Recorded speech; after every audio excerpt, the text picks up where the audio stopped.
You may have heard that film photography is back, but that doesn't just apply to 35mm film. No, it applies to all types of film photography. And the reason I know this is, in just the last 6 to 8 months, we've seen 3 distinct designs of this. This is a medium format panoramic film camera. You might think, why do we need so many versions of what is effectively the same general idea? Well, there are different ways of approaching this type of design. And today we're going to take a look at those 3 cameras and tell you what I like about each one of them, what makes them special, and which one might be right for you. There we go.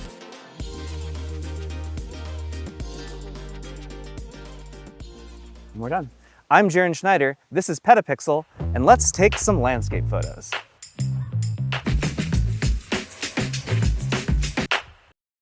The first time I picked up a Fujifilm camera was when another photographer at a community event handed me theirs and said, just try it. And that's how Fujifilm, today's sponsor, works. You discover it through people, through community. That's where the real education happens. And there's so much to learn from your fellow creators.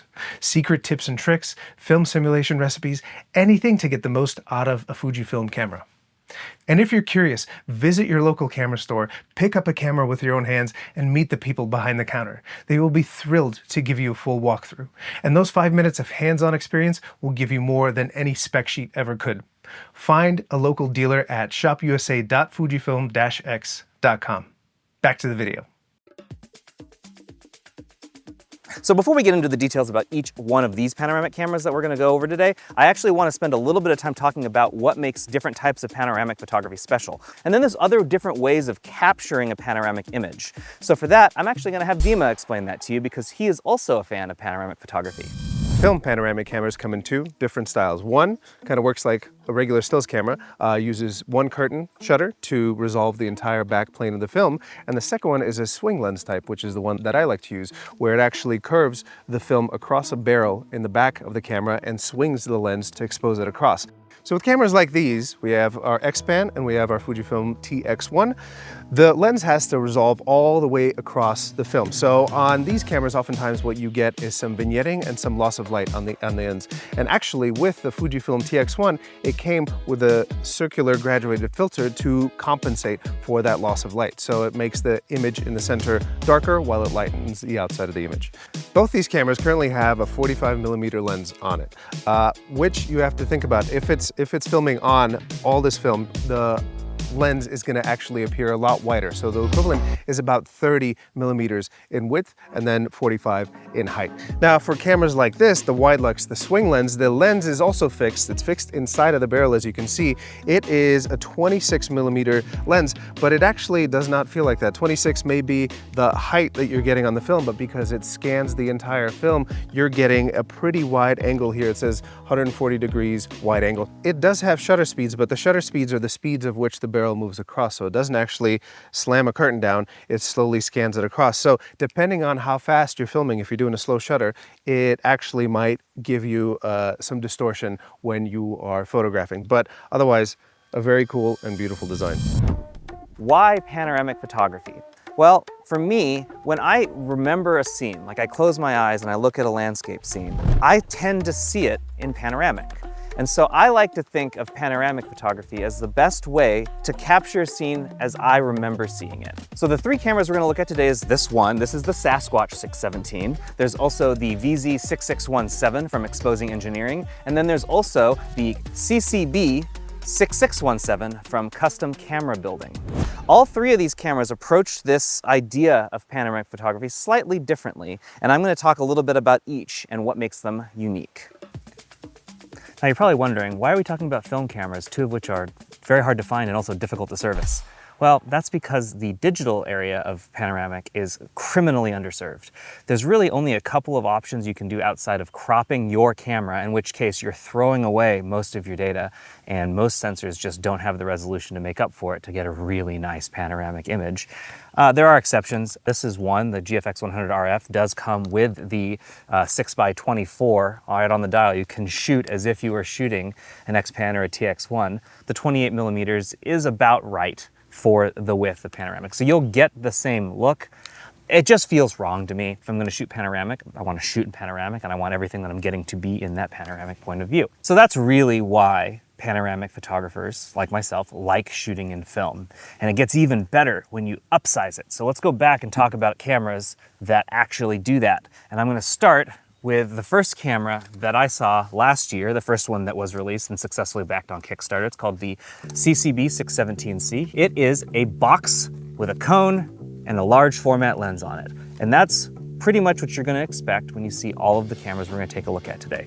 They all have a large back that'll hold 120 film and stretch it across and hold it in place. They all have some kind of cone to compensate for the distance where the lens will sit, and they will all have a large format lens on them. That brings up a good point. If everything's inside the box, how do you know what you're shooting?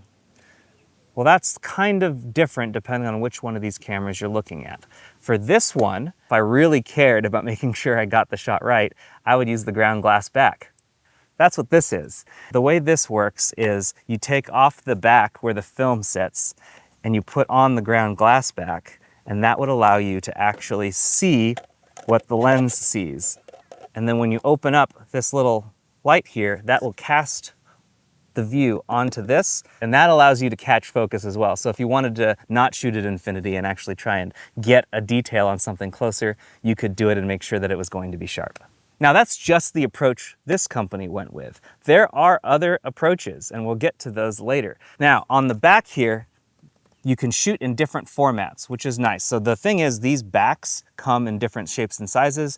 That's what CCB is really good for. You can get one cone, and then you can get multiple backs and shoot different formats. In this case, the back here is able to shoot in a few different formats. The only one that I shoot in is 6x17, which is right here on this circle. And then the numbers that are on there are the ones that correspond to where you need to line up the numbers on the film on that particular window. So this is a system that all three of these cameras that we're going to talk about today use. Is there's a open window that you see the back of the film, and on the back of the film there's numbers. Those numbers need to line up on the right holes. Once they're lined up on the right holes, you know that you're not going to have overlapping exposures. If you get the numbers wrong or you use the wrong holes, you will get overlapping exposures. I've done it. But for now, that's how I would shoot this thing. I would set it up on a tripod.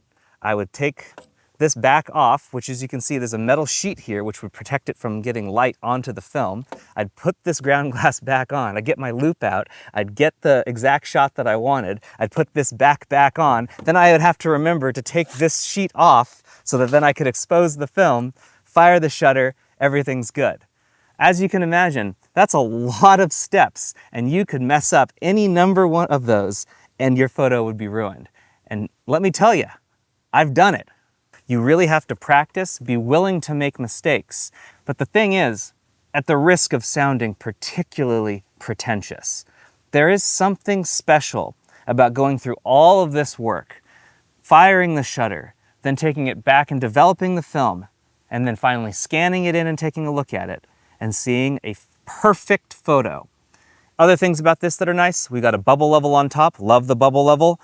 We've got 3 cold shoes for all manner of mounting. The CCB has beautiful, wonderful little lines here for exact distant markers. So if you aren't using the ground glass back and you're instead using a laser rangefinder, you can put that laser rangefinder right on your subject, know exactly how many meters away it is, set that on this lens, and know that when you're at f/22, which is where we're typically shooting on lenses like this, we're gonna get it in focus. One last thing I should mention that all these cameras share in common is, again, this lens system. It's the lens, the shutter, all of it. Well, these are sold separately from these 3D printed bodies. So you're going to have to acquire your own, which means when you get one, you have to make sure that it's compatible with the camera that you're looking to get.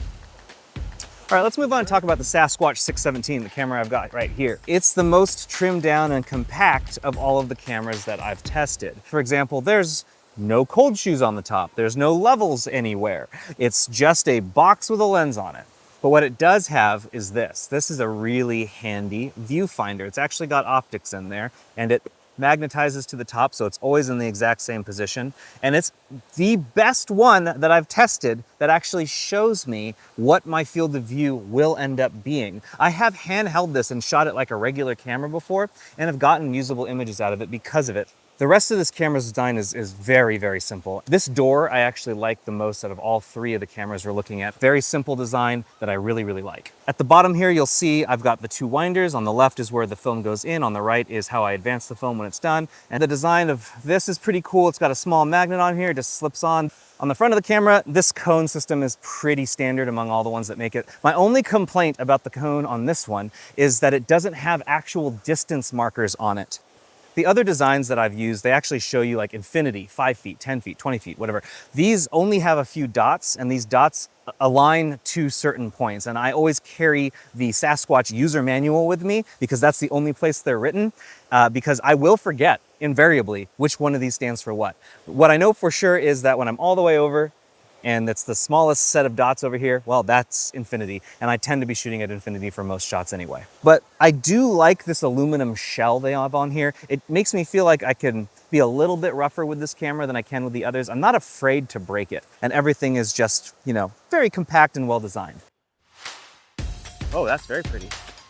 So now we've arrived at the third of three cameras that we're taking a look at today, and that is the VZ6617. This is by Exposing Engineering. And this is the newest and also probably the most complicated of these three cameras, so I'm glad we sort of left it here for the end. What I've got here on is not the same type of lens I've been using on the others. I recently saw a 210mm Fujinon lens over at Blue Moon Camera and Machine, and so I snatched that up and I asked the maker of this camera system, Francis, if he had a cone that would work with it. He did. So that's what this gigantic cone on here is for. The result is a camera that is significantly larger, but I like the idea of a compressed panoramic, so I'm willing to put a little bit more in my backpack to get there. Let's talk a little bit about the design of this. It's very similar to the last two, but there are some important distinctions. It has 3 cold shoes. It has 2 spirit levels right here, and then when I'm using the standard cone, there's a 3rd spirit level on the cone front. Also, if you peep at the back here, you'll notice I have significantly more holes than I did in either of the other 2 cameras. Well, that's because the VZ6617 is not a one-trick pony, it's a multiple-trick pony. Let me show you. After we take the back off, you'll notice that this is what it looks like on the inside. This is when I'm shooting in full panoramic. But what if you don't want to shoot in panoramic? What if you're in somewhere and you realize, well, actually panoramic would look bad? Well, you can fix that and close this gate down to multiple different formats. So effectively, this camera is a normal medium format camera as well as a panoramic camera. There isn't really anything on the market quite like this, and this sort of versatility is what you get in exchange for what is probably a larger and heavier body compared to the others. We've now used 3 different ways to sort of create our viewfinder. Either we're using the ground glass back to actually see exactly what the lens is going to capture. We're using a viewfinder that has been specifically tailored for that camera, or we're using a phone where I've done a parallax correction to understand where the lens is pointing. Really, only one of those is an exact science, and that's the ground glass. So the Sasquatch doesn't allow for a ground glass back, but the other 2 cameras do. It's really up to you on what you think will make you the most confident in your picture, but all 3 of these systems do work. And that's it. That's the photo. All right, so at this point we've seen all 3 cameras. I think it's time for me to render my opinions on all 3 of them. So we'll start with the CCB617, which is the one that I have been using the longest. And I'll say that it is the one where I have the highest success rate. The pictures come out exactly as I thought they would, probably because I'm using that ground glassed back. On the flip side, it's the camera that I've used the least of these 3 because all of the parts necessary to make that work add bulk.